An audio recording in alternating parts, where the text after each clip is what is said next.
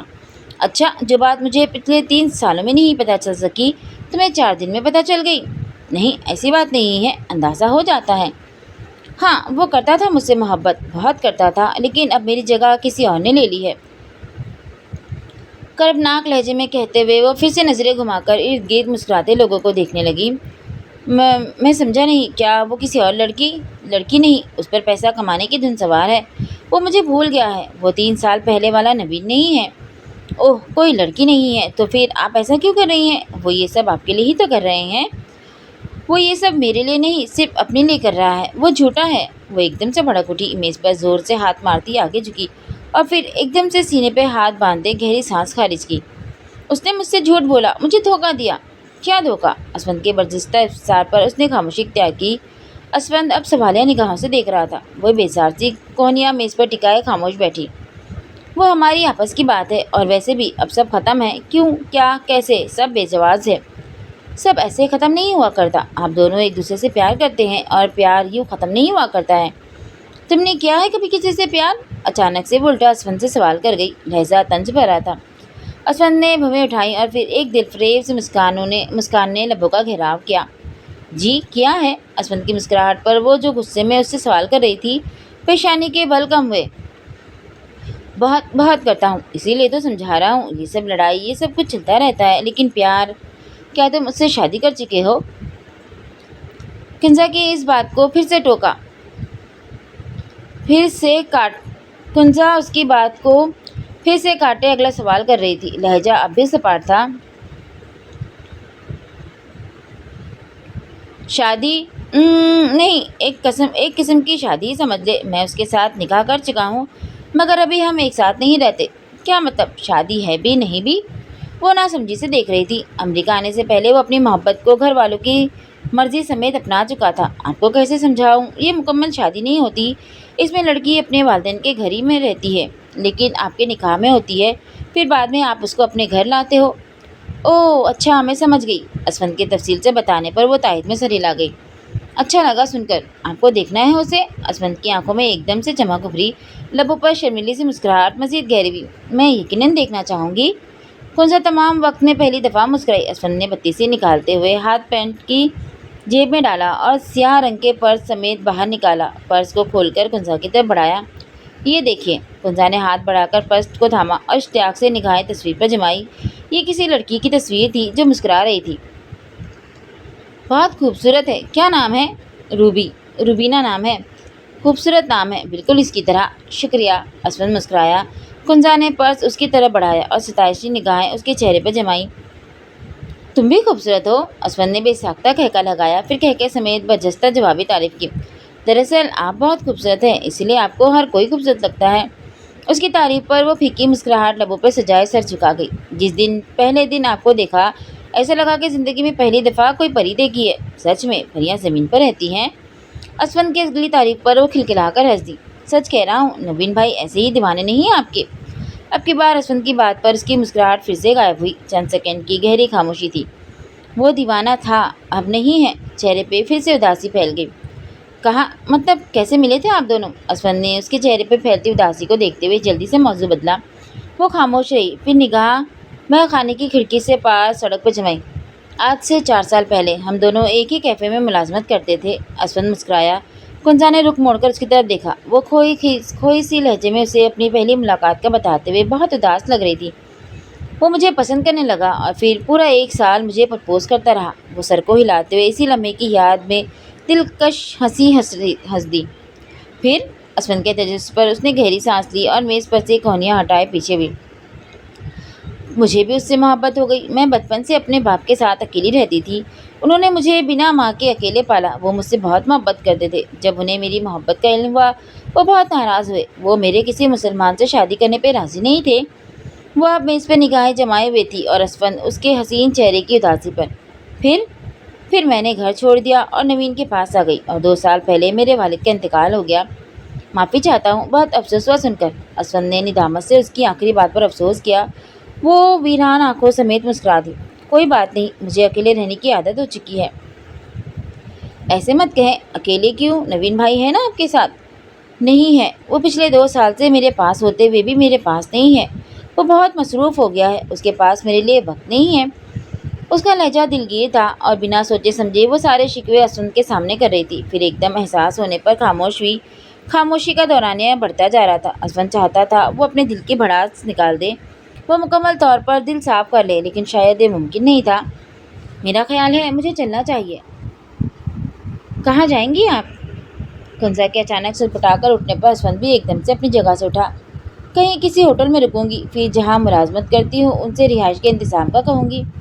کندھے پر اپنے پرس کی اسٹیپ درست کرتی وہ پھر کسی مسکراہٹ سمیت بتا رہی تھی. اسود نے نفی میں سر ہلایا. نہیں, آپ واپس چلیں میرے ساتھ گھر. میں اس گھر میں نہیں جاؤں گی اب. تم معاملے کی سنگینی کو نہیں سمجھتے ہو. مجھے جانے دو.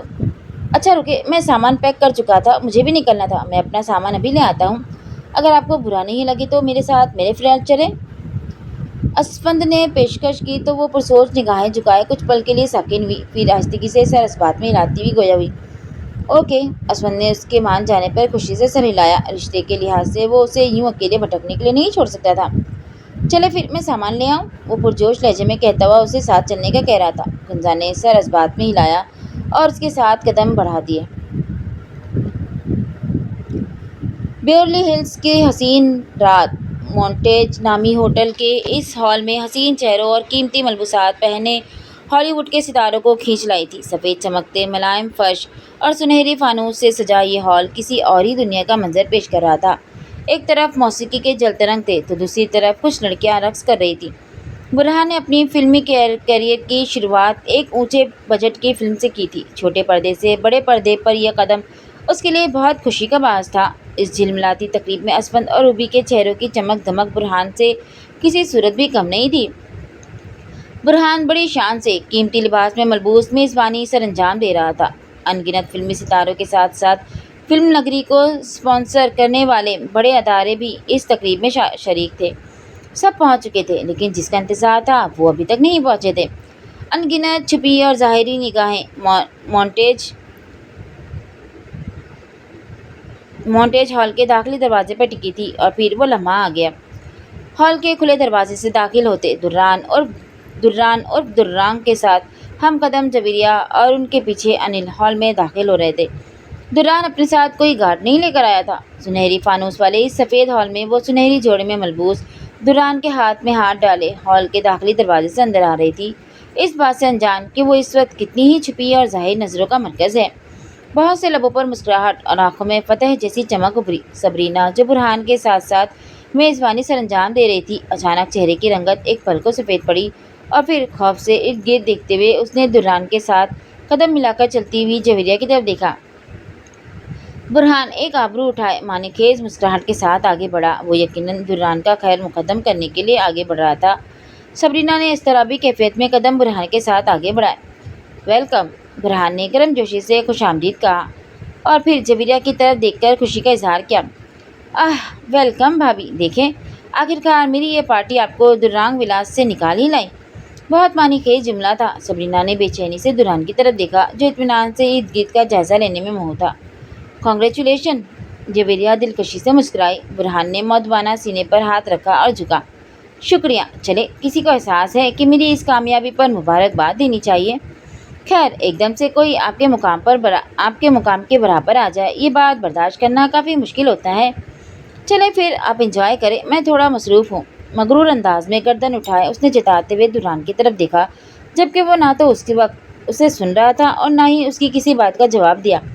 برہان پلٹا, لیکن پریشان حال سبرینا اب بھی وہیں جمی کھڑی تھی. وہ الجھی سی دران کے چہرے کی طرف دیکھ رہی تھی. سبرینا, تمہیں بھی کانگریچولیشن. جویریہ نے رسانیت سے کہا تو سبرینا جو ہوک بنی دران کی طرف دیکھ رہی تھی چونکی اور پھر فوراً زبردستی مسکراہٹ لبوں پر سجائی. تھینک یو بھابھی, آپ چاچو سے ملنے وہ بار بار پوچھ رہے تھے آپ کا. سبرینا نے کچھ دور کھڑے اسود ملک کی طرف اشارہ کیا اور پراسرار نگاہوں سے دران کی طرف دیکھا. جویریہ نے سوالیہ دران کی طرف دیکھا جو اب بھی اس کا ہاتھ تھامے ہوئے تھا. دران نے آہستگی سے اس کے ہاتھ پر گرفت ڈھیلی کر دی.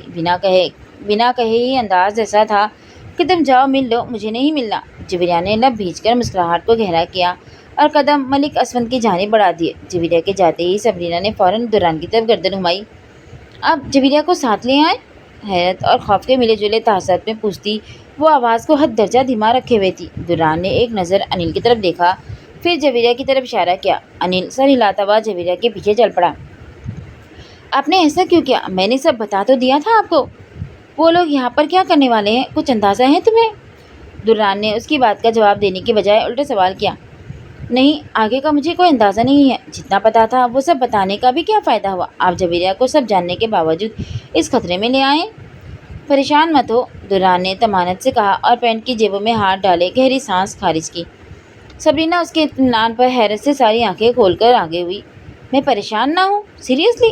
You said save her, you should save her. وہ میری بیوی ہے، مجھے پتا ہے مجھے کیا کرنا ہے۔ تم جاؤ یہاں سے، برہان تمہیں دیکھ لے گا تو شک ہوگا اسے۔ دوران نے نگاہیں ارد گرد گھماتے ہوئے دھیمے لہجے میں سمجھایا۔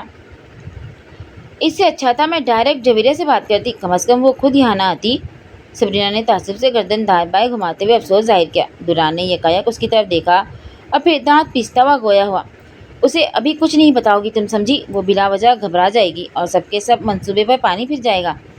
اوکے، نہیں بتاتی، لیکن انہیں کچھ نہیں ہونا چاہیے۔ میں کوشش کرتی ہوں مجھے کچھ پتہ چلے، پھر میں آپ کو میسج کرتی ہوں، سبرینا نے فکر مندی سے ارد گرد دیکھتے ہوئے کہا اور پھر دوران کی طرف بنا دیکھے قدم دوسری جانب بڑھا دیے۔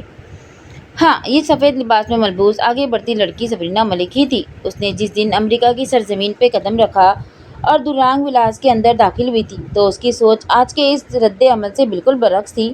دوران پر کیے ہوئے ظلم، ہر زیادتی کے باوجود وہ دوران کو ہی قصوروار اور ظالم قرار دیتی تھی۔ دوران سے نفرت اور اس کی محبت یعنی جویریہ نامی لڑکی سے وہ شدید نفرت کرنے لگی تھی۔ برہان حق پر لگتا تھا کیونکہ دوران کے دل کو اسی تکلیف سے آشنا کروانا بنتا تھا جس تکلیف سے وہ گزری تھی۔ وہ برہان کے ساتھ ہی تھی۔ جویریہ کو دیکھا تو نفرت میں مزید اضافہ ہوا۔ معمولی نہ کچھ رکھنے والی لڑکی دوران کی زندگی میں اس مقام پر تھی جہاں ہونے کا خواب اس نے اس وقت سجائے تھے جب ابھی اسے صحیح سے کھلی آنکھوں سے دیکھنے والے خوابوں کا مطلب تک نہیں پتا تھا۔ یہ سب کچھ اس دن سے پہلے تک منوعین ایسا ہی تھا۔ اس دن جویریہ کی باتوں نے اسے جھنجھوڑ کر رکھ دیا۔ سب کچھ بدل گیا تھا اور پھر وہ چاہ کر بھی اس گناہ کا شریک نہیں رہ سکی اور دوران کو برہان اور ہاروی نامی اس پروڈیوسر کی ساری حقیقت سے آگاہ کر دیا۔ دل سے بوجھ ختم ہو گیا تھا، لیکن یہ کیا؟ دوران تو جویریہ کو خود اس خطرے میں گھسیٹ لایا تھا۔ پریشانی سے نگاہ دور کھڑی جویریہ پر ڈالی جو ملک اسفند کی کسی بات پر ہنس رہی تھی۔ وہ عام ہو کر بہت خاص تھی۔ اس سے ملنے کے بعد، اس کو جاننے کے بعد کوئی شخص بھی اس سے معمولی نہیں کہہ سکتا تھا۔ اس دن کی ملاقات ذہن کے پردوں پہ گھوم گئی۔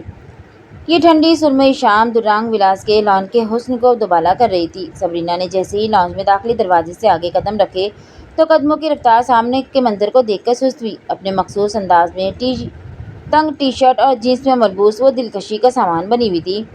سامنے سوئمنگ پول کے برابر میں لگی سفید کرسیوں میں سے ایک کرسی پر جویریہ ہلکے گلابی رنگ کے فراک میں ملبوس اسکارف کو سر پہ لیے کتاب پڑھنے میں مشغول تھی۔ پرسکون چہرہ اور ہاتھ میں تھامی اسلامی کتاب، ہمیشہ کی طرح وہ سبرینا کے تن بدن میں آگ لگا گئی۔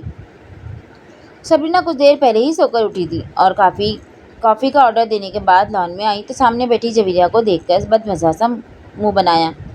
برہان کے کہنے پر وہ بمشکل اس کے ساتھ خوش اخلاقی کا مظاہرہ کرتی تھی جبکہ اس کو دیکھ کر دل تک جل جاتا تھا۔ آنکھیں چندی کی آہستہ آہستہ چلتی وہ جویریہ کے بالکل پاس آ کھڑی ہوئی۔ وہ انہماک سے مطالعہ میں مہو تھی کہ احساس تک نہ ہوا کہ اس کے قریب کھڑی سبرینا اسے نفرت آمیز نگاہوں سے گھور رہی ہے۔ کیا کر رہی ہیں آپ؟ سبرینا کے اچانک سوال پر اس نے چونک کر سر اوپر اٹھایا، پھر اس کو دیکھتے ہی مسکرا دی۔ پر اعتماد مسکراہٹ سبرینا کے دل میں دھواں بھرنے لگا۔ کچھ نہیں، آؤ بیٹھو، کھڑی کیوں ہو؟ وہ مسکراتے ہوئے بیٹھنے کا اشارہ کر رہی تھی جبکہ سبرینا اس کے ہاتھ میں پکڑی کتاب کے کور کو دیکھ رہی تھی، پھر اسی طرح اندرونی جلن کو ضبط کرتی اس کے سامنے والی کرسی پر براجمان ہوئی۔ جویریہ اب یہ کتاب بند کر چکی تھی۔ اسے جویریہ کا نماز اور قرآن پڑھنا سب دوران کو متاثر کرنے کا ایک ڈرامہ لگتا تھا۔